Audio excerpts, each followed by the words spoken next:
بالله من الشيطان الرجيم. بسم الله الرحمن الرحيم. قل اللهم مالك الملك تؤتي الملك من تشاء وتنزع الملك ممن تشاء وتعز من تشاء وتذل من تشاء بيدك الخير إنك على كل شيء قدير. تولج الليل في النهار وتولج النهار في الليل وتخرج الحي من الميت وتخرج الميت من الحي وترزق من تشاء بغير حساب. لا يتخذ المؤمنون الكافرين أولياء من دون المؤمنين ومن يفعل ذلك فليس من الله في شيء إلا أن تتقوا منهم تقاه ويحذركم الله نفسه وإلى الله المصير. قل إن تخفوا ما في صدوركم أو تبدوه يعلمه الله ويعلم ما في السماوات وما في الأرض والله على كل شيء قدير.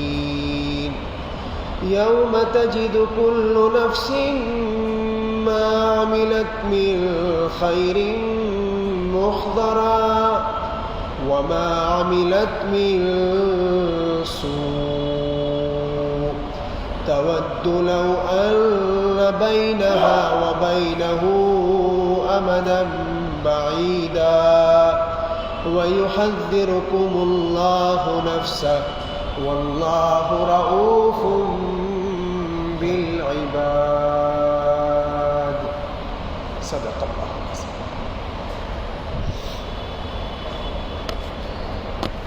سورہ آل عمران شروع کیا گیا ہے. تقریباً اس کے چوتھے رکوع کا کچھ حصہ آپ کی خدمت میں تلاوت کیا گیا.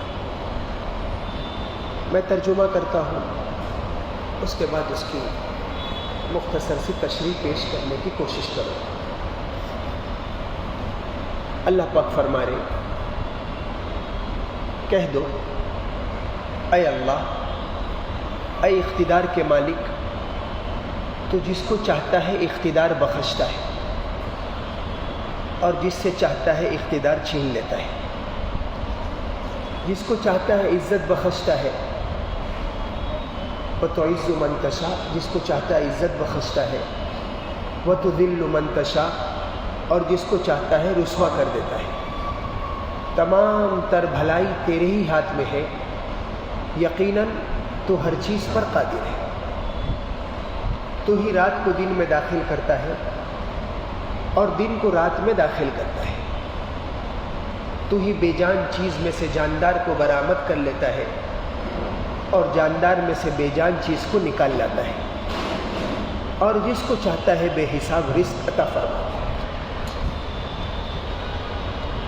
یہ 3 آیت میں اللہ رب العزت نے اپنی پوری قدرت اور اپنی طاقت کو بھر دیا ہے. اصل میں یہ آیت نبی کریم صلی اللہ علیہ وسلم پر اتارنے کی ضرورت کیوں پیش آئی؟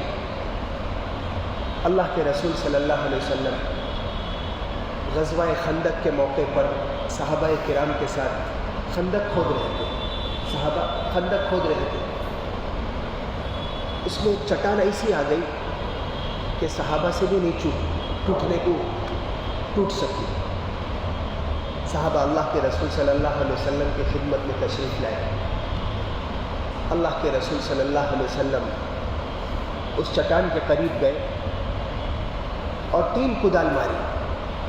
اس زمانے میں مارنے کے لیے جو بھی کدال ہو یا پھاوڑا کہہ لیجیے، جو بھی، پہلی کدال مارتے وقت اللہ کے رسول صلی اللہ علیہ وسلم نے ارشاد فرمایا کہ میں جو روم اور فارس کے محلات مجھے دکھ رہے ہیں، اللہ کے رسول صلی اللہ علیہ وسلم کا معجزہ۔ تو کچھ منافقین نے تانا مارا کہ پیٹ کے تو پتھر بندھے ہوئے ہیں، کھانے کو کچھ نہیں ہے، خود نبی پر بھی اور صحابہ پر بھی کئی دن کا فاقہ گزر رہا ہے، اور ان کو محلات دکھ رہے، روس کے، فارس کے، یمن کے، صنعاء کے۔ بلکہ اللہ کے رسول نے یہ بھی خبر میں ارشاد فرمایا کہ میری امت ان سب ملکوں پر فتح یاب ہوگی اور غالب ہوگی، اور وہاں کے محلات اور وہاں کے خزانے صحابہ کے قدموں میں آئیں گے۔ ظاہر ہے ایک بات بہت تعجب کی تھی تھوڑی دیر کے لیے، یعنی مومن کے لیے تو کوئی بات تعجب کی نہیں تھی۔ نبی کریم صلی اللہ علیہ وسلم کہ ہر بات پر مومن تو ایمان رکھتا ہے، صحابہ سے زیادہ جان نثار کون ہو سکتا ہے، اور آپ کی بات پر سب سے زیادہ یقین رکھنے والے صحابہ کرام کی جماعت ہے۔ لیکن منافقین یا کچے مسلمانوں کے لیے یہ بات تھی کہ اس وقت کھانے کو نہیں ہے، نبی کریم صلی اللہ علیہ وسلم کے پیٹ پر پتھر بندھا ہوا ہے اور بڑی بڑی پیشن گوئی فرما رہے۔ اس وقت اللہ پاک نے یہ آیت نازل فرمائی، کوئی بات نہیں، اللہم مالک الملک تؤتی الملک من تشاء۔ آج صحابہ فقیر ہیں، آج تھوڑی دیر کے لیے مغلوب ہیں، کل جن جن علاقوں سے نبی کریم صلی اللہ علیہ وسلم اور صحابہ کا گزر ہوگا، اللہ پاک ان کو فتح یاب قرار دیں گے۔ اللہ ہی ہے، صبح عزت دیتے ہیں، شام کو ذلیل کر دیتے ہیں، صبح ذلیل کرتے ہیں، شام کو عزت دے دیتے ہیں، صبح کسی کو کرسی پر بٹھاتے ہیں، چند گھنٹوں کے بعد اتار دیتے ہیں۔ تو یہ اللہ کرتے ہیں، سارے اقتدار کے مالک اور ساری بادشاہت کے مالک اور کرسی چھیننے والے اور دینے والے کون ہیں؟ اللہ رب العزت۔ یہ فرمائے بیدک الخیر، ساری خیر کی چابیاں اور خزانوں کی چابی اللہ کے ہاتھ میں ہے۔ تو اس لیے اگر نبی کہ تم پیشن گوئی پر تعجب کر رہے ہو اور ٹھٹا اڑا رہے ہو، مذاق اڑا رہے ہو، تو اے منافقوں، یہ وقت بھی تم دیکھو گے کہ اللہ پاک اللہ کے اپنے رسول صلی اللہ علیہ وسلم کے ہاتھ میں سارے خزانوں کی چابیاں دے دیں گے، کیونکہ اصل چابی وہیں سے ہے۔ وَعِندَهُ مَفَاتِحُ الْغَيْبِ لَا يَعْلَمُهَا إِلَّا هُوَ، غیب کے خزانے اللہ کے پاس ہیں، کوئی اس کو نہیں جانتا ہے۔ کتنی بڑی تعداد میں قارون کو دیا بھی اور قارون سے لیا بھی، دینے والے بھی کون؟ اللہ رب العزت، کہ اس کے خزانوں کی چابیاں کئی مزدور اور نوجوان اس کی صرف خزانے کی چابیوں کو اٹھاتے تھے، کتنا خزانہ ہوگا۔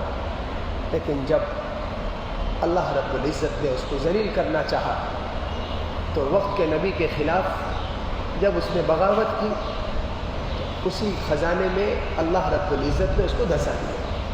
فَخَسَفْنَا بِهِ وَبِدَارِهِ الْأَرْضَ فَمَا كَانَ لَهُ مِنْ فِئَةٍ يَنْصُرُونَهُ مِنْ دُونِ اللَّهِ وَمَا كَانَ مِنَ الْمُنْتَصِرِينَ۔ اللہ پاک فرما رہے کہ دھستے گیا، چلاتے لگا کہ مجھے بچاؤ، اسی خزانے میں جس سے اللہ پاک نے اس کو عروج بخشا تھا اور ترقی دی تھی، اسی خزانے میں اللہ رب العزت نے جب دھسا دیا تو چلاتے رہا، لیکن کوئی اس کو انگلی پکڑ کر نکال نہیں سکا، کوئی اس کا ہاتھ کا پوچھا پکڑ کر اٹھا نہیں سکا۔ وَمَا كَانَ مِنَ الْمُنْتَصِرِينَ، اور کوئی اس کا مددگار نہیں آیا۔ تو اللہ رب العزت کے فیصلے کے آگے کچھ نہیں ہو سکتا۔ پوری قوموں کو اللہ رب العزت نے عزت پر جب بٹھانا چاہا، کوئی اس کو روک نہیں سکا۔ تو اے مسلمانوں، آج تم گھبراؤ مت۔ یہ آیت میرے اور آپ کے لیے ہے، قرآن تو قیامت تک کے لیے ہے۔ قرآن کا پیغام، اللہ کے رسول صلی اللہ علیہ وسلم کی نصیحت قیامت تک کے لیے ہے۔ تو آج اگر مسلمان کمزور ہے، مغلوب ہے، بچھڑے ہوئے ہیں، پچھڑے ہوئے ہیں، اور جو چاہتا ہے اس کے اوپر جملے کس رہا ہے، تو ہم نے اپنا تعلق اپنے مالک سے توڑ دیا ہے، ہم نے اپنا رشتہ اللہ رب العزت سے ختم کر دیا، تو اللہ رب العزت نے یہ میرے اور آپ کی گد بنا دی۔ لیکن جس وقت ہماری تعداد آج تو بہت زیادہ ہے، اس سے بھی کئی کا گنا کم تھی، لیکن اللہ رب العزت سے، نبی کریم صلی اللہ علیہ وسلم سے تعلق مضبوط تھا تو ہم تھے۔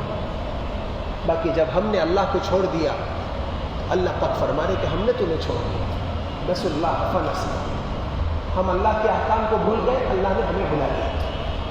تو آج اتنی تعداد، اتنی طاقت، اتنی مشنری اور اتنے پیسے اور اتنے روپیے اور اتنی دولت کے بعد اور 52 اور 56 ممالک کے بعد میرے اور آپ کی حیثیت اس طرح ہے گویا کہ سمندر پہ جھاگ کی طرح۔ جھاگ کا کوئی وزن نہیں ہوتا ہے، پھیلاؤ رہتا ہے، سمجھے، تھوڑا سا ایک بڑا پتھر بھی اس جھاگ کو ڈبا دیتا ہے۔ تو ہماری حالت جو ہوئی ہے، تعداد کی کمی، مال کی کمی، طاقت کی کمی، تعلیم کی کمی، علم کی کمی، ہنر کی کمی، دانش مندوں کی کمی، اس سے نہیں ہوئی۔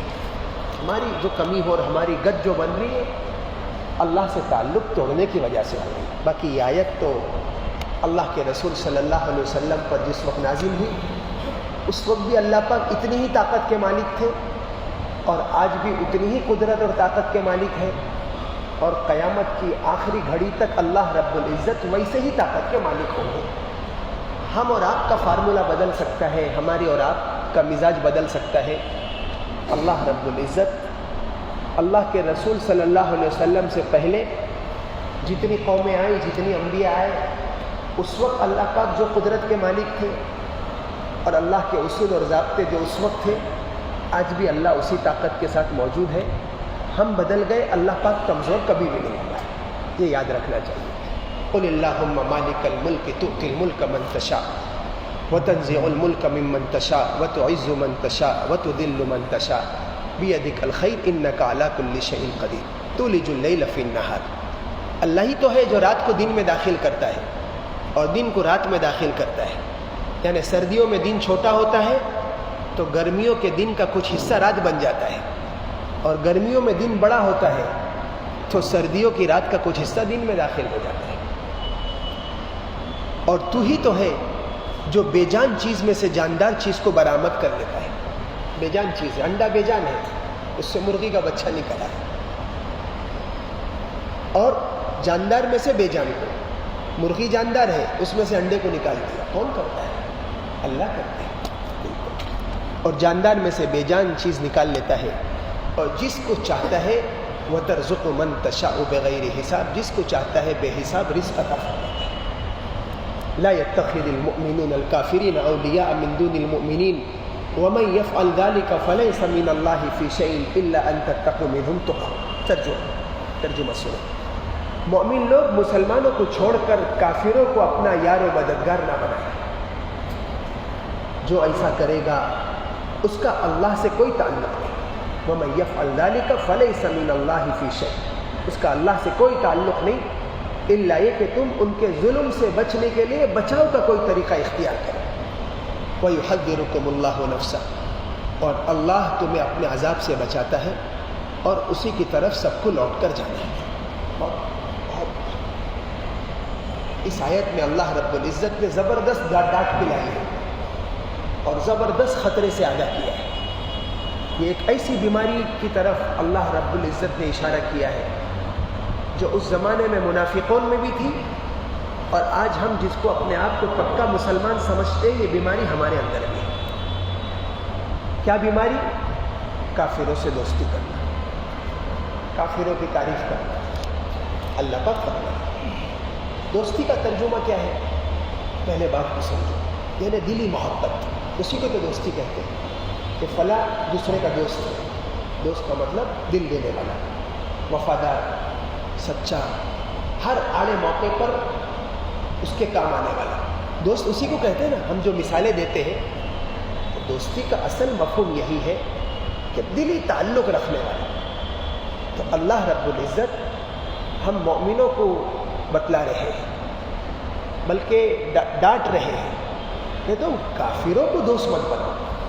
دوسری جگہ پر تو صاف کہا 28ویں پارے میں، یا ایھا الذین آمنوا لا تتخذوا الکافرین اولیاء من دون المؤمنین، اے مومنوں تم کافروں کو اپنا دوست نہ بناؤ، مومنوں کو چھوڑو۔ مومن ہی دوست ہو سکتا ہے. کتنا بھی چرسی شرابی ہے لیکن آخر اللہ نے اس کے دل میں اپنا کلمہ رکھا ہے. وہ 1000 کافروں سے اچھا ہے. ہم اور آپ باتوں باتوں میں بھی کہہ دیتے ہیں, بعض مرتبہ ہمارے منہ سے بھی جملہ نکل جاتا ہے کہ یار اس مسلمان سے تو وہ کافر ہوتا ہے. ٹھیک ہے, اس کافر کے اندر خوبیاں ہیں کہ اس مسلمان نے میرے آپ کا قرضہ لیا تو نہیں دیا, ٹھیک ہے, یہی آپ شکایت کرنا چاہ رہے ہیں, اور اس نے قرضہ لیا تو فوراً دے دیا, چکا دیا, تو یہ خوبی ہے. لیکن اس سے بہتر نہیں ہو سکتا ہے. آخر یہ ایمان والا ہے, آخر یہ ایمان والا ہے. اللہ نے کتنی مرتبہ محبت کی نگاہ ڈالی, تو یہ گرچہ شرابی, کبابی, چرسی, لفنگا, فراڈی 1000 عیب بھرے ہوئے ہیں, لیکن ایمان کا چراغ اس کے اندر ایسا ہے کہ ایک نہ ایک دن اپنے گناہوں کی سزا پا کر آخرت میں جنت میں ضرور جائے گا.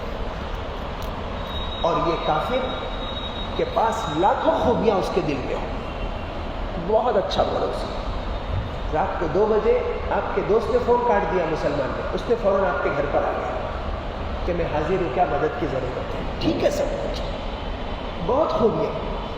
ان ساری خوبیوں کا بدلہ اللہ پاک اس کو موت سے پہلے دنیا میں دے دیں گے, آخرت میں جہنم میں, کیونکہ اس کے پاس ایمان نہیں ہے. بات کو یہ سمجھو. خیر, اس آیت سے یہ بات نہیں بتلانا تھا, وہ تو میں نے ایک الگ سے ایک فارمولہ بیان کر دیا, اور میرے اور آپ کے سماج کی مسلمانوں کی غلطی کو میں نے بیان کر دیا. باقی اللہ جس غلطی کو بیان فرما رہے وہ یہ کہہ رہے کافروں سے دوستی مت کرو.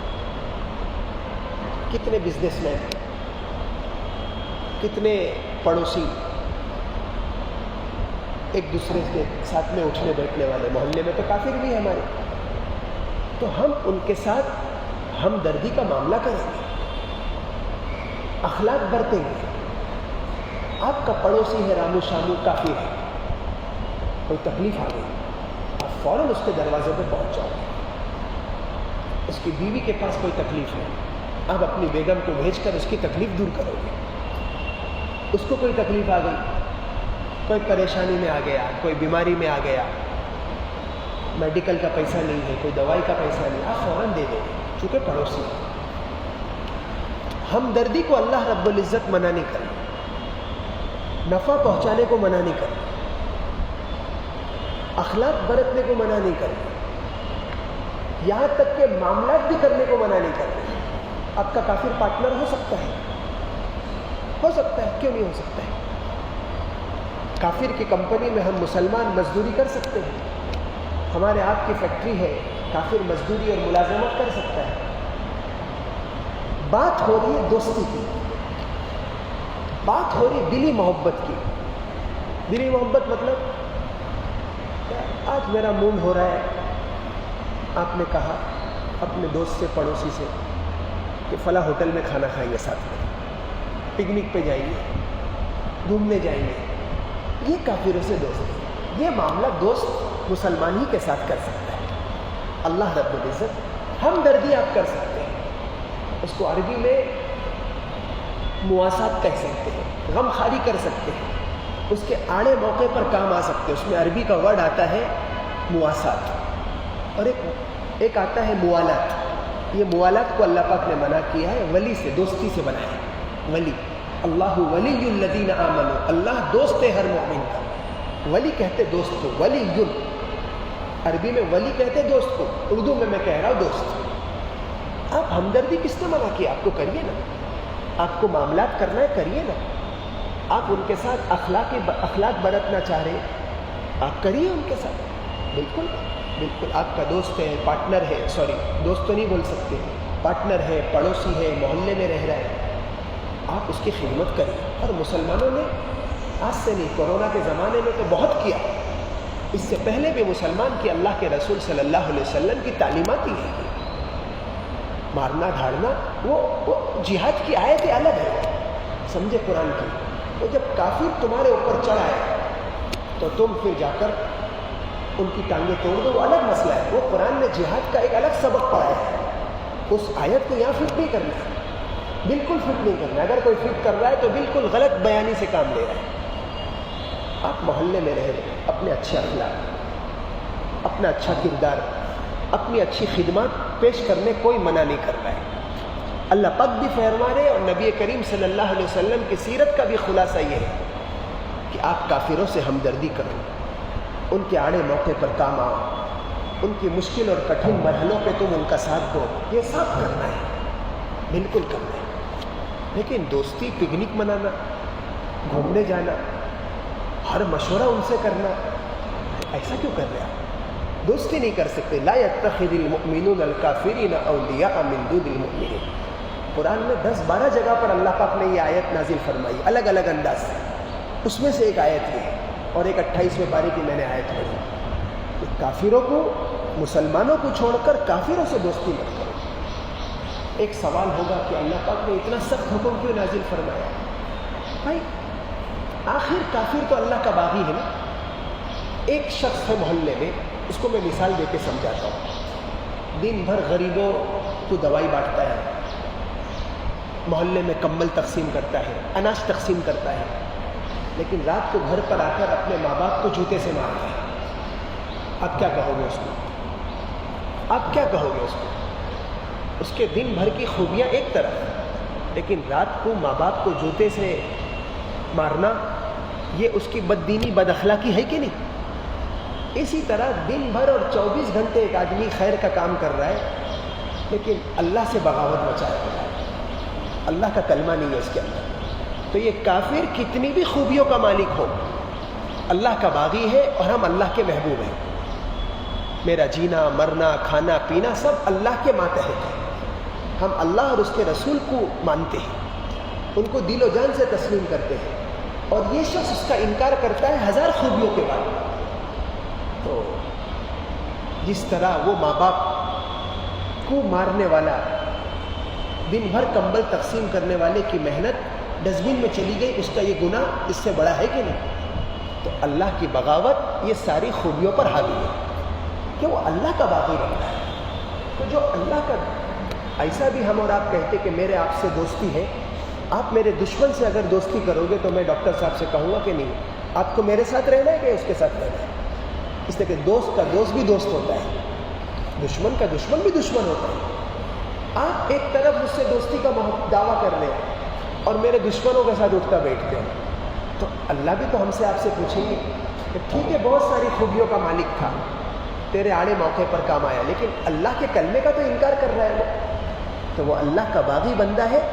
اس لیے اللہ اور اس کے رسول صلی اللہ علیہ وسلم نے ہمیں ان کی خدمت، ہمدردی، غمخواری کی اجازت دی ہے، دوستی کی اجازت نہیں دی۔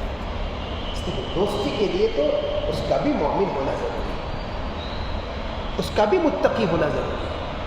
اس لیے اللہ پاک فرما رہے دوستی مت کرو۔ ان کے آپ پکنک پہ جا رہے ہیں، برتھ ڈے پارٹی میں جا رہے ہیں، ہم مسلمان جاتے کہ نہیں کہ بھائی پڑھو سے برتھ ڈے پارٹی میں، تو برتھ ڈے پارٹی میں تو مسلمان کی بھی نہیں جا سکتے، جس کا یعنی اس تہوار کا اسلام سے کوئی تعلق نہیں۔ آپ اس کے کھانے پہ، اس کے فنکشن پہ، اس کے بچے کی پارٹی میں، اس کی منگنی میں، اس کے فنکشن میں، شادی کے فنکشن میں ہم اور آپ کیسے جا سکتے؟ ہم کور دے دیں گے، بات کو سمجھو، میں تعلقات کو توڑنے نہیں کہہ رہا ہوں، میری بات کو غلط مطلب پہ مت لے جانا، پوری بات کو سمجھنا، نہیں سمجھ میں آئے تو بیان کے بعد پھر کہنا، پھر میں سمجھاؤں گا۔ آپ اخلاق برتیے، آپ کے گھر پہ کوئی اچھی چیز پکی آپ بھیجیے نا، کس نے منع کیا؟ بھیجیے، آپ اخلاق برتیے۔ اس کی بیٹی کو، بیٹی کا نکاح ہے یا بیٹے کا نکاح ہے، تو میرے آپ کی بیگم اس کی بیٹی کے سر پہ ہاتھ رکھے، کور دے جاتے۔ لیکن آپ فنکشن میں کیسے جاؤ گے؟ راجستھان میں شادی ہے اور ہم اسی گاڑی میں جا رہے ہیں جس میں وہ بھی جا رہے ہیں۔ ان کو تو نماز نہیں، میرے اور آپ کی بھی 5 وقتہ نماز 24 گھنٹے میں غارت ہو گئی۔ بزرگ عزیزو، اس کی اجازت نہیں۔ دل کی دوستی، دل کا تعلق اللہ پاک فرما رہے صرف کافر ہی سے رکھ سکتے ہو، صرف مومن ہی سے رکھ سکتے ہو، اور وہ بھی مسلمان متقی، اسی سے رکھنا۔ آپ کافر سے دوستی کر کر، میرے بزرگ عزیزو، میرے اور آپ کی تنزلی کی وجہ اور مارے اور کھدیڑے جانے کی وجہ ایک یہ بھی ہے کہ آپ کو یہ کہنا چاہتے ہیں کہ ہم کافروں کے لیے تعریف کلمات کہتے ہیں، ان کے فنکشن میں حاضر ہوتے رہتے ہیں، ان سے دوستی کا دعویٰ کرتے ہیں، اللہ پاک نے قرآن میں دوسری جگہ فرما دیا وقالت الیہود لیست النصارى علی شیء، تم یہود کے کتنے بھی پیچھے پڑو گے مسلمانوں، وہ تم پر ایمان نہیں لائیں گے جب تک کہ تم یہودی نہ بن جاؤ، اور نصارہ سے بھی تم کتنا بھی تعلق اختیار کرو کرسچن سے، تم جب تک کرسچن نہیں بن جاؤ جب تک وہ تم سے خوش نہیں ہو جائے۔ آپ نے تو سب چھوڑ دیا اس کے لیے، نماز بھی چھوڑ دی، ذکر تلاوت بھی چھوڑ دیا، پاکی ناپاکی بھی چھوڑ دیا، اور وہ جس انداز سے کرے ہم اتنے گھل گئے، لیکن وہ تمہارے ایمان سے قریب نہیں ہے۔ ہاں ہمدردی کر کے کنارے ہو جاؤ، دوستی اگر کرنا ہے تو صرف مسلمان سے کرو گے۔ اللہ پاک بہت ڈانٹ پلا رہے ہیں، لا يتخذ المؤمنون الکافرین اولیاء من دون المؤمنین ومن یفعل ذلک، جو ایسا کرے گا، یعنی اتنا روکنے کے بعد بھی اللہ پاک فرما رہے کافروں سے دوستی کرے گا، فلیس من اللہ فی شیء، اس کا اللہ سے کوئی تعلق نہیں۔